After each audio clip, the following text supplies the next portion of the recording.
အကိုကအပြေးလွှားရောက်ရှိလာပြီးလီယိုတို့ကိုဖိခဲ့သမျှအကြောင်းတွေကိုအကုန်ရှင်းပြပါတော့တယ်ငါတို့လမ်းကြားထဲမှာတိုက်ခိုက်ခံလိုက်ရတာအဲ့ဒါစစ်သားအုပ်စုမဟုတ်ဘူး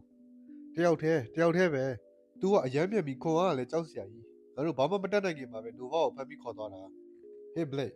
ထောင်ချောက်ပဲဖြစ်ဖြစ်ငရဲပြူပဲဖြစ်ဖြစ်ငါတို့သွားရမယ်ငါတို့တငယ်ချင်းကိုဒီတိုင်းတယောက်တည်းထားခဲ့လို့မရဘူးကွာဒါပေမဲ့စစ်တပ်တက်လုံးကိုဝင်စီးဖို့ကြတော့ငါတို့၃ယောက်တည်းနဲ့မရဘူးကွာ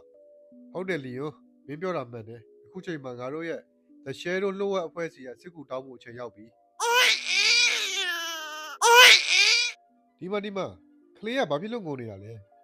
ကလေးကဗိုက်စားနေတာဗျရော့ကျွန်တော်ပါလာတဲ့ပန်းတီးလေးနဲ့ကိတ်မုတ်လေးယူထားလိုက်လီယိုငါတို့တတိထားသားမရမယ်မျိုးစုံကတရားဟောင်းသားမှာစက်ခွေးရရှိတယ်ကွာဟောဟိုမှာတွေ့လားဒီကောင်တွေတောက်စားနေကြတာအေးငါမီးကုန်းမိုက်တနက်နဲ့ပြစ်ပြီးတော့ဒီကောင်တွေကိုငါသွားရှင်းလိုက်ပြီပြီးတော့ဒီကပဲဆောက်